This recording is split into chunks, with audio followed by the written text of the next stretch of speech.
Sorry. Okay,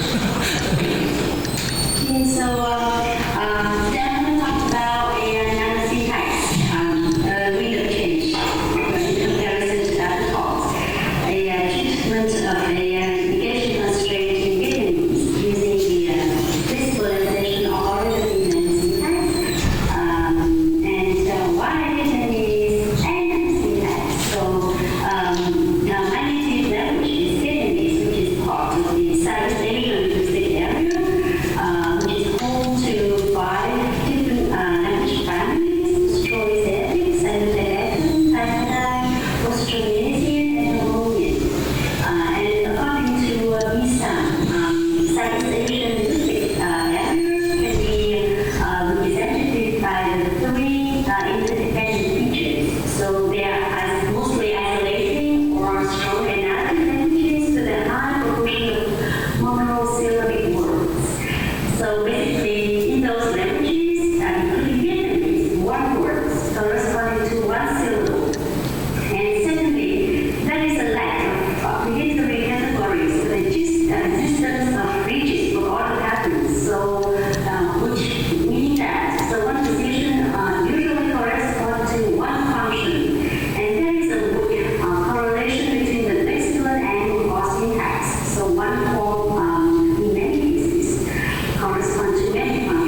So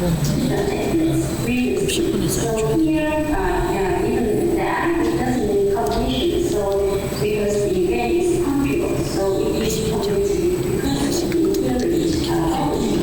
theory of that. And state, we have here is right out there, and then we add that is that right out there. So without that, it simply indicates that the current state of the sky being bright. But that is when it actually means alternating. With that, it signals the change of state. So the sky was bright before the people after the sun, but there was an earlier time in vision. And when it's communicated left open, we can hear in the diagram, we can hear the change state from nothing to truth, and that is only concentrated on the initial state of the thesis. The final state is left open, and everything is happening before the utterance time. And the activities, we have here train, run, and then put that, train, that, run. So without that, it means in general, really, talk about train in general. With that, it actualizes the specific event, that means it only describes the particular train. And in addition, that activity implies also a transition from nothing to do. So the train has now run, there was a prior time that it did not. The action indicated by that, again, may or may not be terminated. So you can have here, in that case, so the train has already run and it hasn't stopped yet. So simply here we have here transition from nothing to do, and that only focuses on the beginning of the thesis. And finally, with achievement and that, so he wrote a paper at the office, and we put that in that wrote a paper at the office. So without that, the event, the writing event can be located either in the past or it can be interpreted as an arbitrary event. But with that, the event is fixed in the timeline. We specify that the event of writing has started, but once again, it doesn't signal the completion of the event, since the endpoint has been cancelled. So the ownership of the office, the thesis hasn't finished yet, so this one did. So we see the same effect in 27 and 24. So just to recap of this little bit of the semantics, naive semantics here. So the eye does not give rise to the complex interpretation of the situation. So in this sense, it's not productive. And no matter what, the predicate clause is full complete. It always requires that this situation described starts before the reference time. So that is perfect in the sense that it indicates that an eventuality occurred earlier than under consideration the classic definition of concrete. And looking more closely, that is not the type of perfect. It focuses attention on the resulting state of the eventuality. What is actually asserted by the speaker that is the only initial stage of the condition. So more precisely, that is the kind of inceptive perfect. And furthermore, it also requires that the reference time is localized prior to the utterance time. So the interpretation of that involves all three distinguished times. That means that the time of the initial state of the situation is included within the reference time, which in turn is attributed to the utterance time. So now we can safely conclude that that is composed of two features, a temporal feature and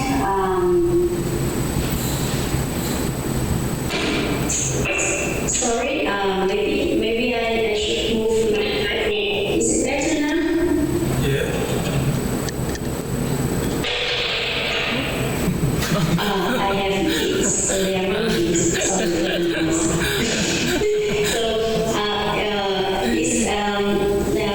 It's composed of two features, a temporal feature past and an aspectual feature perfect. So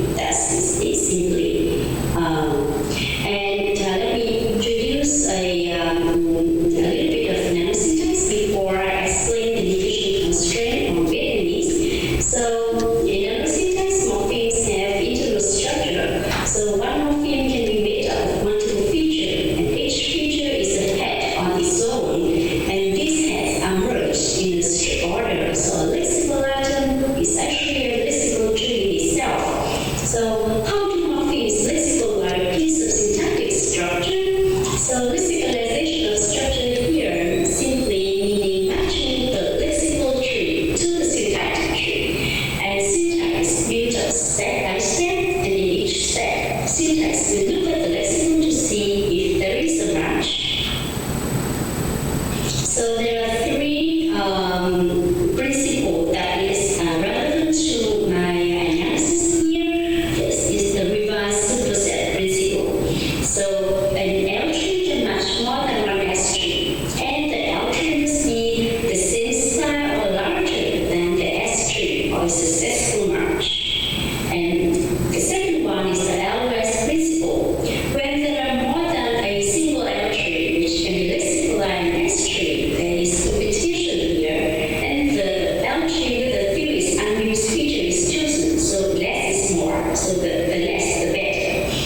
And the third principle is the cyclic override. So derivation is built bottom up. Later, higher level spellouts cancel out previous lower level spellout. So I'm sure that with those three principles, we can account for the negation constraint in Vietnamese. So here we have a lexical tree for that, past P and perfect P. And by the superset principle, the L tree in 25 can match all the S tree in 26. So we have here both past P on top of perfect P, or simply past P, or simply perfect P. In those cases, it can be all spelled out by that. So which yielding the multifunctionality and the unity effect of that. And in my monograph, I also looked out for the L tree of Kong and the L tree of Chua. So Kong, the negation marker, is actually decomposed into two layers, net P on top of polar P, which accounts for the fact that the same lexical item can be both the negation and a question marker. And similarly, in 28, we have L tree for Chua. Chua has more features than Kong, which is the perfect P. Net P on top of polar P on top of perfect P. So here we have three L trees available. L tree for that in 25, L tree for Kong in 27, and L tree for 8 in 28. So those explains the ambiguity of those principal items. And there are S tree to be derived. We have four contexts here. So we have four S trees. So the simple perfect context is just perfect. And then we make it, we build a bigger structure. We build past on top of perfect in B.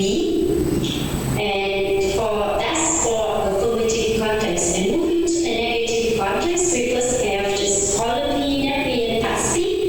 And then we have that is a neutral negation marker.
So the derivation of simple perfect always end up spelling out as that. And the second context is in the past perfect context. So here we have another layers on top of perfect past P. So there are two layers, which means that there are two steps of derivation. So step one, we need to spell out perfect P. So the best mass and the lexical is the LG that. And so perfect P is spelled out by that. But step two, we will pass P on top of perfect P. So we're looking at the lexical item again. Now we find a match for the whole trunk has P on top of perfect P in the lexical item, which is the LG for diet 25. So this one spelled out, this one, the whole thing also spelled out by that. And this is overwriting the first spell out. Therefore, that is ungrammatical due to the principle of cyclic override. So we can have that for that reason. And the derivation of the past perfect. So that is ungrammatical due to cyclic override, and this explains why that is called past and past perfect. Here, I have 1 minute. Okay, I'm finishing it, don't worry. So for the third context, we have to derive the simple past negation context. The SG for the simple past negation context is past P on top of neck P on top of poly P. There are 3 layers, which means 3 steps of derivation. So beginning from poly P, there are 2 matches in the lexical item, home or children. But since we have here home has the fewest unused features, so home is always the winners over children by elsewhere principle. The less is the better. So step 2, we will neck P on top of poly P. Again, we look at the lexical item.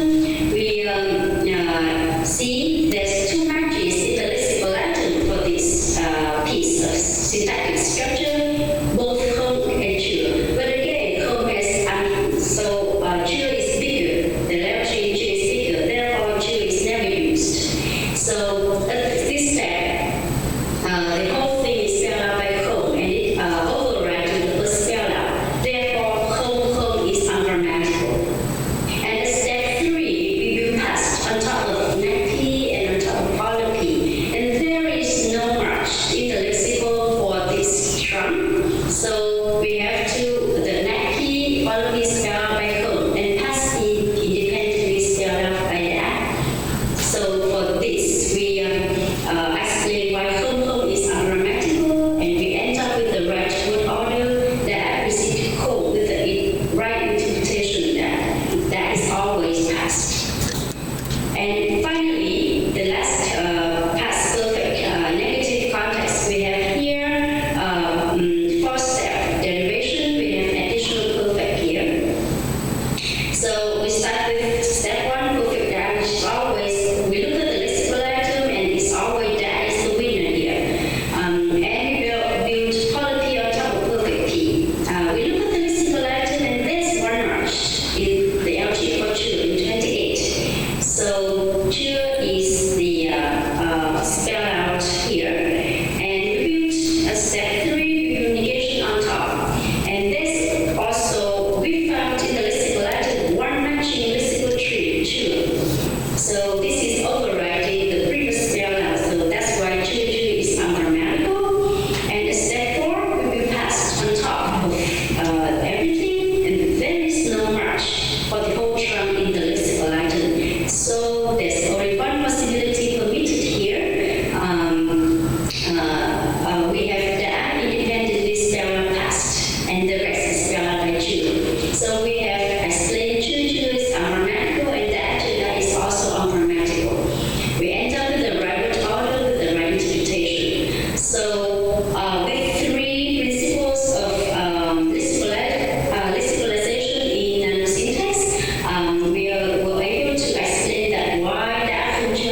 your language. So thank you very much for your listening.